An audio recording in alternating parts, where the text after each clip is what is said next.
And another person who thought that Kenya has a chance to go all the way and be able to secure the London Sevens series is Victor Wanyama. Yes, we're talking about the Kenya captain in matters to do with football. Yes, he said that the boys need to be given motivation, and yesterday he was out there giving the boys motivation, and this is what he had to say to the Kenya Sevens players.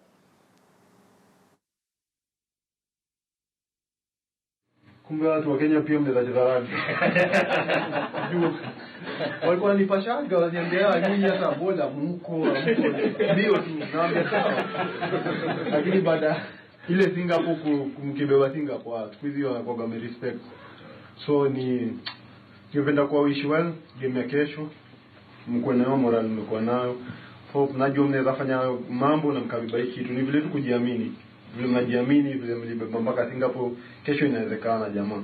Ni strong tu unajua si kama Wakenya si wa naturally tuko strong. Hapo tukijiamini ni tutawahi kitu. So all the best kesho. Alafu tunaweza sema najua ni sijabba kitu yote ya kupatia moral lakini itabidi kesho labda ndapatia na naweza pass kwa huko ndatoa kitu kama 2000 pounds for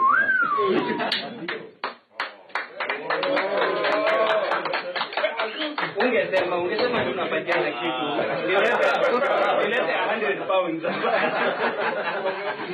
ndatoa 2000 pounds so team itashare nini ni kama moral so hopefully jamaa mta accept alafu mtatia bidii chochote itatokea ni bidii yenu so ni up to you guys so endeni pambane jamaa poa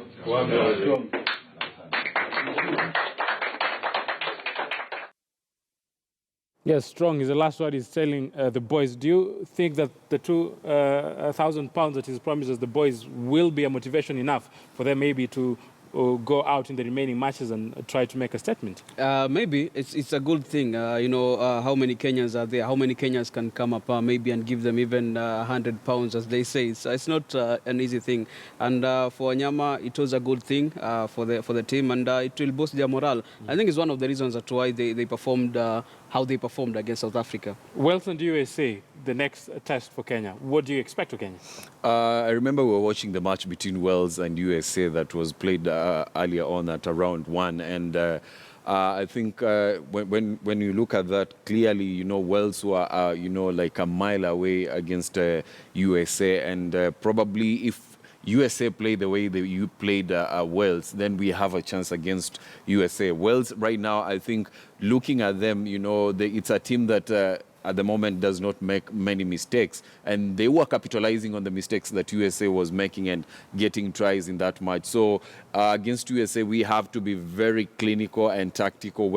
Against Wales, rather, we have to be clinical and tactical when we take them on, so that we may get the maximum points that we need. Yes, we need to get those maximum points, and yes, against Wales and USA, Kenya is saying that Wales don't make a lot of mistakes, but remember, Mike Friday is in charge of USA, and he says he knows well how to play against the Kenyans, and again, he knows how the Kenyans play. So it won't be an easy game for Kenya, yes, when they go out there to take Wales at the same time, when they go out there to take Team USA. Now, we stopped to talk about matters to do with rugby, and now we focus to matters to do with athletics. We remember we had the Services Athletics Championship. We started with the KDF. We went to the prisons, and this week we also had the Police Service Track and Field Championship. And out of the Police Service Track and Field Championship, a lot of the police stars were missing in action. We did not have the likes of Ezekiel Kemboi running there. We did not have the likes of Asbel running there, but the stars who went to that pitch, they said we want to make a statement and we want to be part of the national team that is going to be doing duty for the country in matters to do with the World Championship scheduled for land. Let's take a look what transpired in this year's edition of the Police Services Track and Field Championships.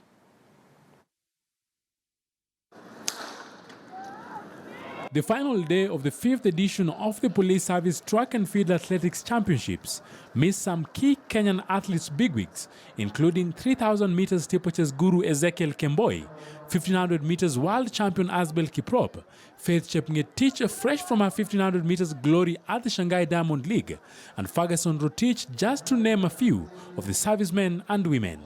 That, however, did not reduce the test for athletes' presence, with 5,000 meters race highlighting the day's menu. Kasait, a civilian guest, dominated the police race to secure the victory after 15 minutes, 36.3 seconds. Lengo langu ilikuwa mimi nikuje nijaribu kwa sababu polisi ndio wanakuanga tough tukikutana na hawa na trials. Sasa niliamua nikuje nijaribu ifanye yangu yenye nitakimbia ya World Championship ndio nijione niko wapi. I did not want to strain here because I have not finished even 1 week. I was in Shanghai on Saturday. So my body, it was just like endurance, like training. With the current world leading time in the 1500 meters, Elijah Manangoi was at his best as he bagged the 800 meters police title, clocking 1 minute 44.8 seconds. Yeah, I'm planning for Diamond League and World Championship. That's my target, very important this season. Yeah. After winning the 3,000 meters steeplechase title in day 2, world cross-country champion mixed relay gold medalist Beatrice Chepkoech added the police 1,500 meters title to a medal collection, winning the tie in 4 minutes, 6.5 seconds, ahead of Winfred Mbithe. Kitu yenye inachangia kwangu ni penye nimefanya speed endurance, long run, ndio inanifanya nikuwe na speed na endurance. Collins Cheboy took the men's 1,500 meters title, while Julius Diego had an easy time to defend his javelin title with a 78.44 meters throw, ahead of second-placed Henry Yego. After the conclusion of the Discipline Forces Track and Field Championships, the Nationals next month promises to be an epic and also spicy affair. Moses Wahesi, KTN Sports. Yes, that happened on Wednesday and also on Thursday. But now talking about matters to do with how ready Kenya is to go out and compete with other nations. Coach Ouma, who is one of the best coaches we have in the country, one of the most learned, I'll say, says that Kenyans are doing what they must do to make sure that the athletics team is at par with other nations when they go out there and compete during the London World Championships. So far, and how do you rate the performance this time out? Generally, I would say the performance is fantastic. Mostly, we've seen a lot of improvement in terms of sprints. You know, this year, early season, we had the World Relays in Bahamas. So sprinters started earlier preparation. And this is more sprints in the middle distance. These are long sprints, 815. So that's why you can see it's very competitive. So yes, the performance is very good. I know we had the KDF at the same time, the prison, and now the police championships. Do you believe that this promises now to offer a platform that will have a very, very competitive trials and also the nationals? Yeah, there are variables in terms of sprints from the discipline forces. Others do have a head start, you've noticed. You might find police or prisons could be having better sprinters than KDF. But we're going to see more during the competitions, the nationals coming next month. Yeah. Talking about now the general scientific changes that we're having in matters to do with athletics, how do you rate Kenya, and probably what's your assessment? Do you think that Athletics Kenya has to do some things maybe in a different way, or are we at par in terms of competition, comparing Kenya and other nations that have already established themselves? We are making headways, and I'll put it to point that AK is doing everything possible in terms of sending coaches for courses, and some of these courses are very high level. I'm one of the beneficiaries. And if that applied, if the policies are applied correctly, we're going to see changes and improvement in athletics. In reference with the World Under-18 coming in 2 months' time, and a lot of equipments are being brought in, new ones, and you've seen refurbishment. We are now running on a new tartan, and you can see the sprints are doing very well. Scientifically, I might tell you, if you see sprints doing well on this, it's what is called contraction velocity, because the tartan is still new. So you can see a lot of sprints, more so on the short ones, 100 and 200 very fast. So about equipments, we are making headways, and a number of equipments are arriving in. You've seen IWF sending teams for assessments. They're coming to assess equipment. So we're on the right track. Yeah.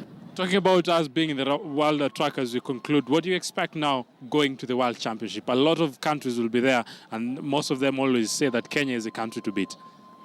Are you asking about the World Championship or the Under-18 World Championship? The World Championship in London.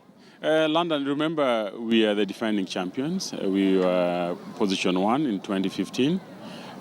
We had a few mistakes that we missed out. And individually, a number of athletes are gearing towards qualifying for the World Championship. And with field events coming in and sprints doing better, we might get bigger quota in terms of the contingent to the World Championships. And bigger quota means probability of many medals. So we are going to defend our title, and coaches are geared towards that. Athletics as a federation is supporting that, and the government is equally supporting the same. Yes, I know there's a lot to be talked about when you talk about athletics, and I will spare you at this time for that. But we talk about matters to do with the 50% tax cut that the government actually, Cabinet Secretary, remember Henry Rotich, said that any taxation money when you win, maybe after betting, you're supposed to get 50% chop. But now federations have come out, and these federations are the ones that are benefiting this gambling money. We know that a rugby team is being sponsored by SportPesa at the same time. Different football clubs are being sponsored. The federations are saying that when we get the 50% tax cut, the betting companies will fear and they might run away. And when they do that, it is going to be a negative impact for players at the same time for the different clubs that we have here in the country. Let's listen in. Robinson Okenya reports. In March this year, while reading the budget, Treasury Cabinet Secretary Henry Rotich unveiled a proposal from the government to impose a 50% tax on all forms of gambling revenue, meaning that the rates will increase from 7% on betting, 12% in lottery, and 15% in gaming. This, however, does not sync well with sports federations in the country that have been receiving sponsorship from betting firms. The federations feel this move will take the country back. If the proposal is enacted, it will wipe off huge investments in infrastructure, marketing, sports sponsorships, social investments, taxes to the exchequer, and other positive multiplier effects. Should they walk out, it will mean the clubs will completely have no money to pay their players. That's the reality. This thing is not a joke. Despite the proposal to the federations to seek funding from the Sports Development Kitty where the proceeds will go, the federations feel they will end up not getting the proceeds. Let's face reality. Reality is that even if we were to set up a fund, the management of that fund is so critical that we don't trust that they'll do the right thing. Football, rugby, and boxing will be the hardest hit federations if the proposed tax levy goes through. The federations have received letters from their respective sponsors informing them of the termination of contracts should the government implement the proposal. We've received a letter from our title sponsor saying categorically that should the bill pass, they will have no choice but to shut down, and it will mean closing, cutting the sponsorship they have to the league. Last year, a bill tabled in Parliament by Game Member of Parliament Jakoyo Midiwo was unanimously rejected. In the past 3 years, the government collected an estimated 4 billion shillings from betting companies in Kenya. Robinson Okenya, KTN Sports.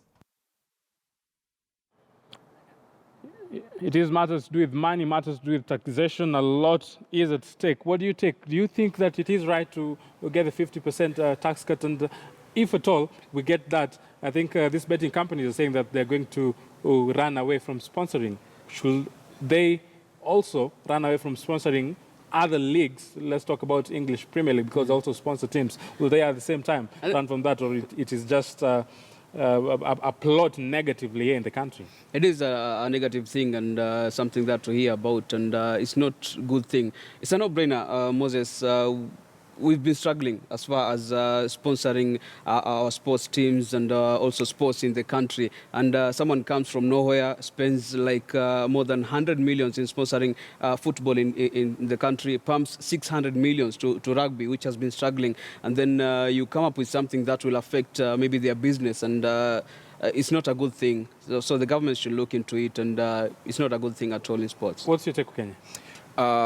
the process of, the first process of the bill is about to begin, but you look at, the 50% that has been proposed, and you have to ask yourself if they're going to impose a 50%, percentage on that, and which means that some of these sponsors that we have from betting firms are going to cut down the contracts that they have with the sporting federations in the country. The effect that will have. Personally, I would think that, if that is imposed, probably the amount that the betting firms give to the federation should go down rather than cut the contracts. But again, the government should come in handy. And as yesterday when I was at the press conference, and the heads from different federations saying that yes, despite the 50% that the government has proposed going to a kitty that has been set aside, that is the sports development and culture kitty. The thing is, yes, they will love to have that, but